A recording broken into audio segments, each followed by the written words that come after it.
Imagine the awkwardness of pulling someone over for speeding. Yeah, the chief deputy driving a Dodge Charger, a souped-up Dodge Charger belongs to the sheriff's office. Only to discover it's your police captain behind the wheel. Back in your car. Drunk? No, the captain. Huh? Believe it or not, these situations, though uncommon, do happen. No, step out of the vehicle! Today, we will explore some real-life instances where officers found themselves in the unusual position of arresting their superiors. It's not my fault. Don't look at me like it. No, it's my fault. Okay.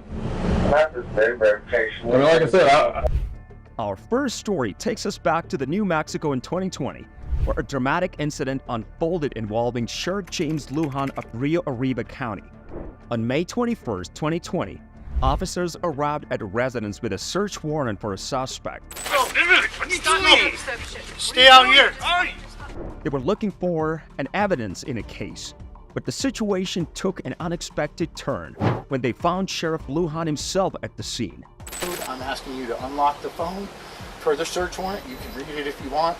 The officers were there to search the Lujan's phone, suspecting it held critical information. Things quickly escalated as Sheriff Lujan refused to cooperate. Question you. I'm invoking my right to an attorney right now. Okay. Do you understand that? So, Body camera footage captured the tense stand-up, showing Lujan resisting the officers' attempts to execute the search warrant. This wasn't the first time Sheriff Lujan had been in hot water. He was already under investigation for allegedly helping a fugitive, Philip Chacon, evade police capture in 2017. The charges against him included aiding a felon and intimidating a witness. The 2020 incident led to the Lujan's arrest for interfering with the investigation. take him over here to our unit. Take him over here to our unit. In December 2021, he was convicted on 2 felony counts and sentenced to 3 years in prison. This conviction was a significant moment, highlighting that even high-ranking law enforcement officials are not above the law. The fallout from the Lujan's actions also affected his department. His resignation created a ripple effect, leading to further scrutiny and legal issues within the Rio Arriba County Sheriff's Office. In our next story, we travel to June 2023 in Georgia. A police officer on a routine patrol in a small town had an unexpected experience. He clocked a Dodge Charger exceeding the speed limit by a significant margin. Pulling the car over, he approached the car, expected to see a regular citizen. Police officer pulled over an important police official. But he was surprised to find Michael Yarbrough, the county sheriff's deputy, behind the wheel. Really? Despite the awkward situation, the officer stayed professional. He asked Yarbrough for his ID and registration, just like he would with any other driver. The officer even called another officer to make sure he was handling things correctly. Do a 96 and a 35. Okay. Well, you know I don't care for him, so I'm gonna ride his.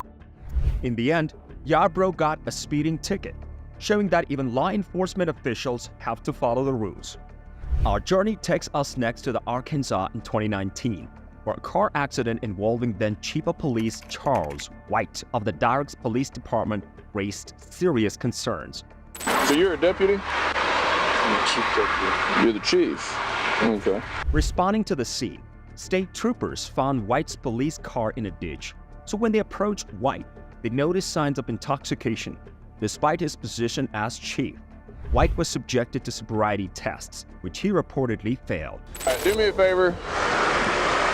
Walk up this way. Go ahead and put your hands on my car. All right, we're just gonna go through this like we normally do. According to a report by KATV, White was subsequently arrested for driving under the influence DUI.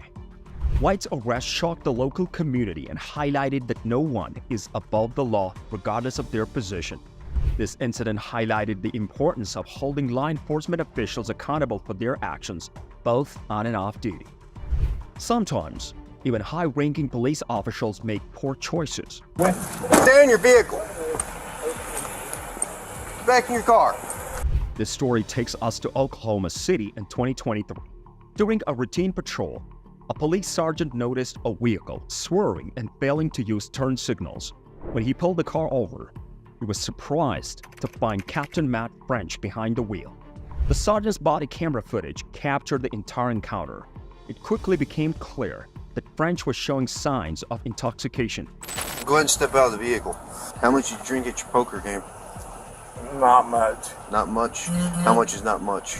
Despite French's attempts to use his ring to avoid consequences, the sergeant remained professional and firm. Go ahead and turn around for me. Put your hands behind your back. Are you gonna arrest me, sir? Yes, I am. He conducted standard sobriety tests, which French failed, leading to his arrest for driving under the influence, DUI.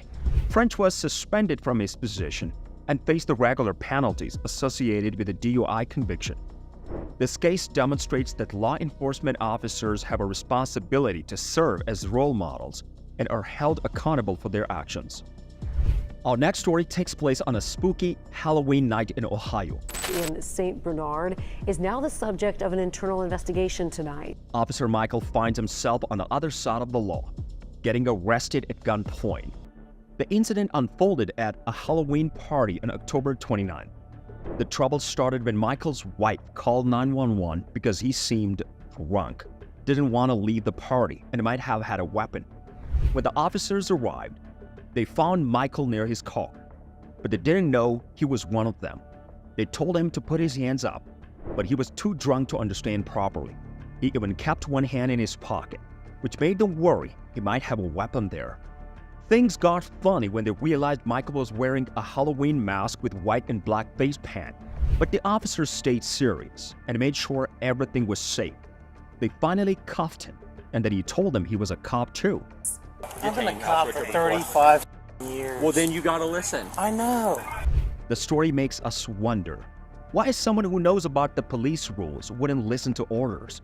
Even after he admitted his mistake, Michael couldn't explain why he acted that way. But he'd made sure to tell the officers that he wasn't armed and didn't want any trouble. Finally, we returned to Arkansas in 2018 for a case involving Deputy Chief Harold Dunn. A state trooper on patrol observed a vehicle swerving erratically and initiated a traffic stop. Why didn't you stop? Because I didn't see what you were saying. To his surprise, the driver behind the wheel was none other than the Deputy Chief Dunn. The trooper, suspecting DUI, conducted a field sobriety test which Dunn reportedly struggled with. Adding to the situation, Dunn refused to submit to a breathalyzer test. Despite Dunn's attempts to assert his authority, the trooper remained professional and asserted him for DUI, as reported by KY3 News. These are just a few examples of situations where law enforcement officers faced the difficult task of arresting their superiors. Such incidents demonstrate the importance of upholding the law, regardless of one's position. They also showcase the courage and professionalism of officers who prioritize their duty to the public, even in the face of potential career repercussions. Don't forget to subscribe to our channel and press the bell icon so you can never miss our video.